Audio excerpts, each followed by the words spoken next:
প্রিয় বন্ধুরা, আমাদেরকে ছোটবেলা থেকে ভ্যাম্পিয়ারের গল্প কাহিনী শোনানো হয়, কিন্তু আপনি কি জানেন এর সত্যতা কতটুকু? তাই ভিডিওটি কষ্ট করে শেষ পর্যন্ত দেখার অনুরোধ রইল। বিশ্বের বিভিন্ন সংস্কৃতিতে বহু শতাব্দী ধরে ভ্যাম্পিয়ারের কাহিনী শোনা যায়। রক্তচোষা, অমর এবং নিশাচর এই জীবের গল্পগুলো কি সত্যি ছিল নাকি কল্পনায় মাত্র?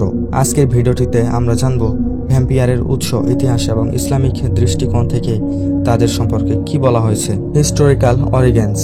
ভ্যাম্পিয়ারের ধারণা প্রথম ইউরোপের মধ্যযুগে জনপ্রিয় হয়। তখনকার সমাজের মৃত্যুর পর মৃতদেহ অক্ষত দেখতে পেলে বা কবর থেকে অস্বাভাবিক কিছু ঘটলে মানুষ বিশ্বাস করত মৃত ব্যক্তি জীবিত হয়ে উঠে তার আত্মা দিয়ে রক্ত চুষে খায়।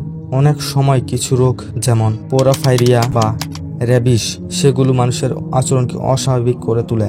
সেগুলো এই ধারণাকে উস্কে দিয়েছিল। ভ্যাম্পিয়ার শুধু ইউরোপের লোককথায় নয়, বরং পৃথিবীর বিভিন্ন স্থানে বিভিন্ন সংস্কৃতিতেও তাদের অস্তিত্বের কাহিনী পাওয়া যায়। চীনে কিউ নামক একটি প্রাণী রয়েছে যার মধ্যে রক্ত চোষার ক্ষমতা ছিল।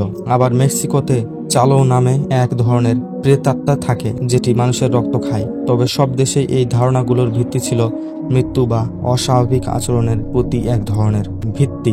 এখন আসি ইসলামের দৃষ্টিকোণে। ইসলাম অনুযায়ী ভ্যাম্পায়ারের কোনো অস্তিত্ব নেই। কোরআন বা হাদিস এমন কোনো উল্লেখ পাওয়া যায় না যেখানে রক্তচোষা জীবের কথা বলা হয়েছে।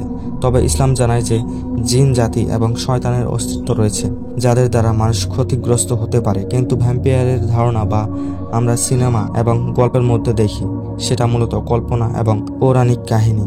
ভ্যাম্পিয়ারের মতো অমর সত্তা বাস্তবে সম্ভব নয়। বিজ্ঞানীদের মতে মানুষের মৃত্যুর পরবর্তী যে পরিবর্তন ঘটে তা কখনোই এমন কিছু ঘটায় না যাতে রক্তচোষা প্রাণী জন্ম নেয়। অতএব ভ্যাম্পিয়ারের ধারণা মূলত পুরনো সংস্কৃতির ভিত্তিপ্রস্তর গল্প এবং বিশ্বাসের ফল। তাহলে ভ্যাম্পিয়ার কি সত্যি ছিল, না তা ছিল কেবল মানুষের কল্পনা এবং ভয়ের ফলস্বরূপ? ইতিহাস এবং সংস্কৃতির মধ্যে এটি আমাদের শিখিয়েছে যে অদ্ভুত ও অস্বাভাবিক ঘটনার প্রতি মানুষের ভয় প্রায়শই গল্পের জন্ম দেয়। তবুও ইসলাম আমাদের সতর্ক করে যে আমাদের বিশ্বাস সঠিক পথে থাকতে হবে এবং বাস্তবে কল্পনা থেকে দূরে থাকতে হবে। আল্লাহ জানেন সবচেয়ে ভালো।